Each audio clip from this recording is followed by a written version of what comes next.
Hiya, my name's Katie Shaw. I'm a freelancer in further education, and I also am doing a part-time master's at Birkbeck on education, power and social change.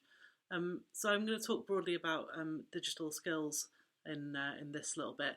I'm going to particularly talk about how we can apply Honneth's recognition theory, which addresses love, rights and self-esteem, to the government's new digital qualification for adults, reducing the risk of people being further excluded from our growing digital society. So we know that there's about 9 million adults in the UK that lack basic numeracy and literacy skills, but it's a little bit different, I guess, with digital skills. So given the emergence of Web 2.0 around 2006, which has allowed people to contribute as well as consume digital technology, and digital technology's growing presence in our lives, which we can see at the minute, given everything, all learning has kind of moved online. Digital literacy is a relatively new and constantly evolving subject area that, if it's not seen as fundamental as English or maths, continues to risk the exclusion and alienation of millions of people in the UK. So a recent survey conducted by Lloyds Bank identified that there's an estimated 11.3 million adults in the UK who lack a full range of basic digital skills that allow them to operate effectively in day-to-day life. It's also estimated that about 90% of jobs in the EU currently need some level of basic digital skills. So increasingly productivity in the UK is a driver for increasing automation in the workplace. So low-paid jobs, such as those in retail, residential care and hospitality, are less likely to use digital technologies, allowing you to learn on the job. And a lack of adult learning entitlement can make it difficult for adults to access digital learning. So obviously it's not just work that digital technology is taking over. We need digital skills to book doctor's appointments online, find out about government benefits and entitlements, do our big online shopping while we can't actually get to supermarkets, all those kind of things. And a recent study by Citizens Advice Scotland discovered that there were several factors which created an environment of digital exclusion, including poor digital skills and the cost of getting and being online. So I mentioned briefly that there are 5 essential digital skills. So what exactly am I referring to? The government has adopted the recently repackaged Essential Digital Skills Framework to create and roll out a new digital entitlement for adults focused around sort of September 2020. And that'll be based on 5 essential digital competencies, which are communicating, handling information and content, transacting, problem solving, and being safe and legal online. So the qualification aims to reduce digital exclusion in the adult population, enabling people to be included in digital communities and obtain the skills they need to find employment in the digitised workforce. So although the framework and new entitlement intends to stop digital exclusion in adults, predominantly it's in an economic and social sense.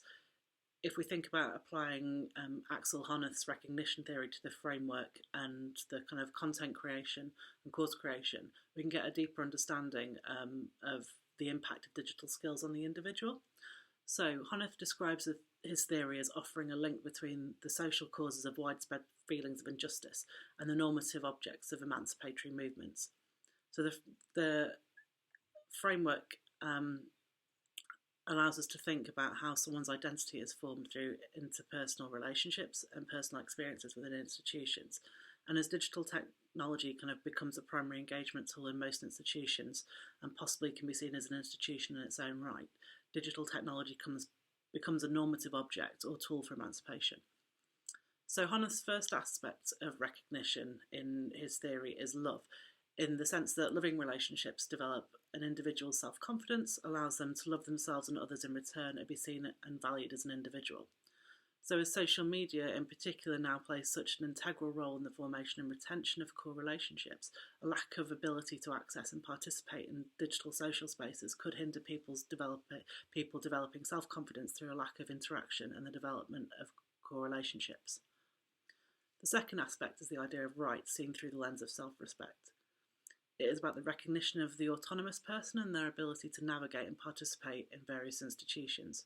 This could be seen as being able to carry civic and social duties online, such as registering to vote or participating in decision making.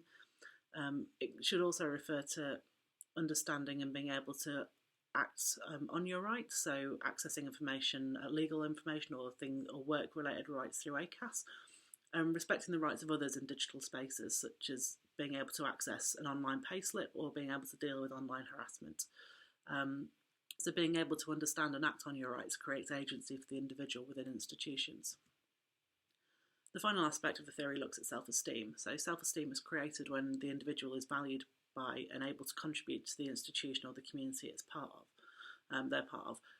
If our work, civic and social institutions continue to require digital participation, and if we lack the skills or resources to include ourselves in those spaces, whether it's to find work as jobs change or not being able to carry out civic duties like paying council tax, then we risk a breakdown in social solidarity as people lack the skills and agency to include themselves and participate in those spaces. So to conclude, at the moment, there's 11.3 million of the UK's most marginalised adults risk social exclusion because they lack the digital skills to participate in the new ways our institutions are changing.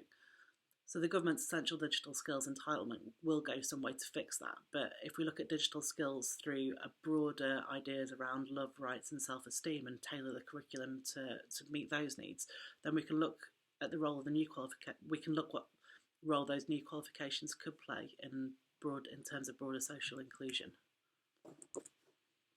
Thanks. I'll figure out how to turn this off now because my digital skills are terrible.